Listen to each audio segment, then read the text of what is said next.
Jadi memang kasus-kasus pressure injury, itu dimulainya justru dari warna seperti ini. Cuman kemerahan aja. Tapi rasanya udah nggak karu-karuan sakit. Mestinya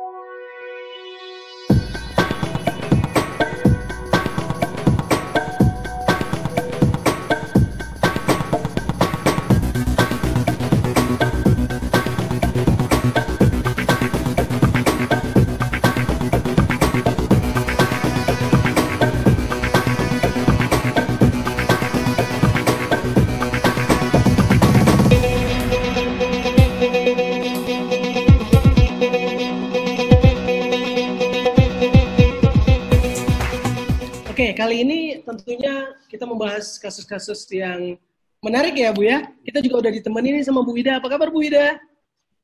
alhamdulillah baik. Kabarnya luar biasa. Seru. Oke, Bu. Untuk hari ini kita topik tentang apa ya, Bu? Yang akan disampaikan sama Bu? Iya, aku habis home visit. Karena ada salah satu handai taulan ya, ada sahabat kita, kebetulan juga sudah lanjut usia, tiba-tiba mengeluh gitu ya. Wit, aku punggungnya sakit gitu, kalau aku balik susah gitu. Jadi karena kasusnya pasti aku nggak kepengen dia punya luka gitu ya. Jadi kaget juga gitu. Makanya terus oke, kita datang ke sana, terus lihat gitu. Jadi sebetulnya kasus-kasus seperti ini harusnya nggak terjadi gitu loh maksudku. Kasus ini masih terjadi tuh sebetulnya satu yang yang bikin deg-degan. Oke. Maunya sih masuk di serial pressure injury ini gitu. Jadi kasus-kasus yang ditemui ini adalah kasus pressure injury Mas Arifin. Kalau selama ini kalau mungkin Mas Arifin kenal tentang pressure injury, mesti ketemunya tuh yang udah luka ya. Ya, yang udah buka gitu ya. Iya. Kayak gini nih mesti ya. Ya, terkadang lebih parah. Iya. Oke, kasusnya udah kebuka begini mesti selalu begitu ya. Terus udah gitu jelas penyembuhannya lama banget nih, butuh waktu gitu ya. Butuh waktu agak lama. Jadi memang harus hati-hati gitu ya. Jadi memang kasus-kasus pressure injury, itu dimulainya justru dari warna seperti ini. Cuman kemerahan aja. Tapi rasanya udah nggak karu-karuan sakit. Mestinya kita harus menyadari bahwa pasien-pasien atau handai taulan ya, saudara-saudara kita yang dia sedang terbaring, itu dia kalau dia nggak bisa bolak-balik kiri kanan, itu dia beresiko untuk terjadinya pressure injury. Jangan sampai kita biarkan terus pasien udah ngeluh biasanya nyeri, tapi kita nggak aware harus diapain. Pas kita cek, enggak cuma merah gini doang gitu kan. Pikirnya gitu, cuma merah aja. Mestinya itu harus bisa dicegah. Iya, jadi edukasi untuk prevention pressure injury itu kadang-kadang eyal-eyalan. Nanti masuk di rumah sakit udah terjadi luka, terus bilangnya gini, itu terjadinya nggak di rumah sakit, itu udah terjadinya itu pas lagi di rumah gitu. Nanti pas pasiennya udah pulang ke rumah bilang itu terjadinya di rumah sakit gitu. Jadi kalau gitu pertanyaannya adalah salahnya siapa gitu. Harusnya memang edukasi tentang kejadian terjadinya pressure injury itu mestinya harus diatasi. Tuh. Oke. Jadi kalau kayak gini, jangan sampai terjadi luka sebesar itu. Kalau terjadi luka sebesar itu, pusing kita. Simple. Ya, kasih offloading. Ya, kasih offloading. Nah, offloading ini dikenal dengan judul yang di atas tadi itu. Offloadingnya saya gunakan pakai hidrokoloid. Ya, pakai hidrokoloid. Jadi offloadingnya ini dikenal dengan nama prophylactic dressing. Satu lagi nih, nah kita taruh foam di tempat tulang yang menonjol. Tujuannya apa? Kalau pasien pas tirak baring, pas bergeser, itu tidak terjadi kemerahan atau lecet. Oke. Ya, simpel kan? Sangat simpel Bu ya, karena ini apa namanya Bu ya, yang membantu offloadingnya itu apa Bu? Mungkin bisa sharing gitu. Ya, jadi dressing yang digunakan ini kita pakai foam. Polyurethane film. Polyurethane foam. Kalau film yang tipis ya. Jadi ada dua tuh, ada transparan film, ada foam. Nah, kita pilih yang foam. Kalau yang transparan film kan terlalu tipis. Nah, ini yang foam. Yang ini yang hydrocolloid. Oke? Tadi kan ada kemerahan tuh. Nah, kita bantu tuh. Kulitnya kita tambahin.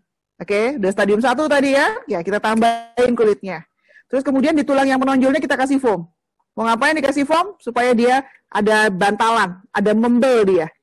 Jadi tulang menonjol tuh, di situ kan dialiri oleh sirkulasi, ada perdarahan di situ ya. Kalau dia dibiarkan dalam waktu yang lama di alas yang cukup ya boleh lah cukup keras gitu ya, kayak tempat tidur itu kan sebetulnya bisa dibilang juga nggak terlalu lembut juga ya. Nah, terus dibiarkan lama misalnya 4-6 jam gitu tidak bergerak, nah itu bisa menimbulkan tadi kemerahan tadi. Kita berpikirnya nggak apa-apa orang pasiennya diem aja gitu. Karena biasanya pasien-pasien yang dengan masalah-masalah di tumpuan ya, di kaki, tidak bisa bergerak dan lain sebagainya, itu memang dia sulit untuk miring kiri, miring kanan. Dan caranya kita harus melakukan prevention tadi. Kita udah deteksi dia ada resiko kemungkinan terjadinya dekubitus. Bisa lukanya sebesar tadi tuh yang di awal.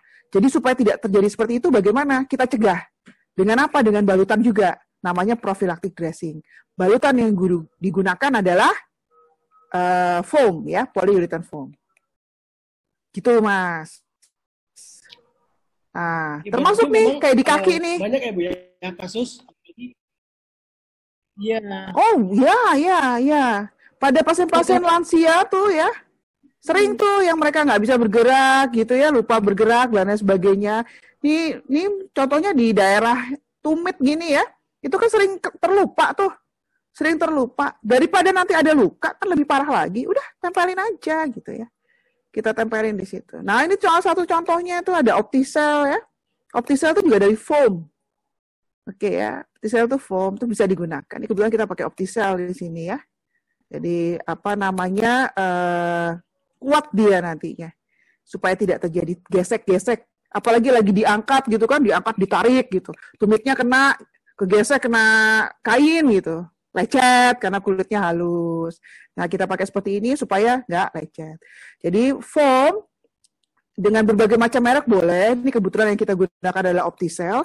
Kita bentuk sedemikian rupa, kan segi 4 tuh ya, Mas Arifin ya. Potong saat pinggir kanan, kiri, ya, tengah. Kita bikin gitu, terus kemudian kita tempelkan di tumit. Kita tempelkan di tumit, jadi kayak penyangga gitu ya, kayak penyangga seperti itu. Terus kemudian kita plester. Paling pertanyaannya gini, terus dibukanya kapan gitu ya? Dibukanya kapan? Dibukanya kalau rusak. Oke? Dibukanya kalau rusak. Kalau nggak rusak udah nggak usah dibuka, udah biar aja. Enak kan? Simple ya? Dibukanya cuma kalau rusak. Dibukanya kalau rusak. Jadi diinget-inget tuh Mas. Pasien beresiko terjadinya pressure injury. Pasien yang sudah usia lanjut dengan demensia. Pasien stroke. Pasien dengan vertebral irritation.